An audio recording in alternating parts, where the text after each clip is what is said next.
Hi. കഴിഞ്ഞ ദിവസം ഞാൻ എൻ്റെ കുറച്ച് റോസുകൾ കാണിച്ചിട്ടുണ്ടായിരുന്നു. അതിലെല്ലാം കൂടെ കാണിക്കാൻ പറ്റിയില്ല.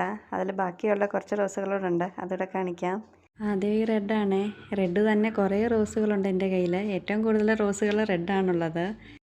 ഇത് നല്ല ഭംഗിയുള്ള പൂവാണ്. ഇത് വിരിഞ്ഞ് വന്നുകൊണ്ടിരിക്കുന്നതേ ഉള്ളൂ. ഇനി അതിൽ കുറേ മുട്ടുകളോടുണ്ടേ. പിന്നെ ഈ വള്ളി റോസാണ്. അതും റെഡ് കളറാണ്. അത് ഞാനൊരു കമ്പൊക്കെ കൊടുത്ത് കെട്ടി വെച്ച് നിർത്തിയേക്കുവാണ്. ഇപ്പം നിറയെ മുട്ടുകളുണ്ടായി വരുന്നുണ്ട് അതിൽ.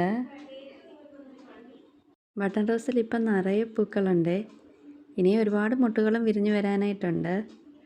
എൻ്റെ കയ്യിൽ ബട്ടൺ റോസിൻ്റെ 3 പ്ലാന്റുകളുണ്ട്. ചെറുതാണെങ്കിലും നല്ല ഭംഗിയാണ് പൂക്കൾ കാണാൻ. പിന്നെ ഈ ഒരു റോസാണ്. ഇത് നല്ല ഒരു ഓറഞ്ച് കളറിലുള്ള പൂവാണ് ഇതിലുണ്ടാകുന്നത്. പൂവ് നന്നായി വിരിഞ്ഞ് വന്നുകൊണ്ടിരിക്കുന്നതേ ഉള്ളൂ. ഇനിയും വേറെ മുട്ടുണ്ട് അതിന് വിരിയാനായിട്ട്. പിന്നെ ഒരു റെഡ് തന്നെയാണ്. ഇതിൽ ചെറിയ ചെറിയ പൂക്കളാണ് ഉണ്ടാകുന്നത്. നിറയെ പൂക്കളുണ്ടാകുന്നൊരു റോസാണ്. ഇതളുകളെല്ലാം അടുക്കടുക്കായിട്ട് ഒരുപാട് ഇതളുകളുണ്ട് ഇതിൽ.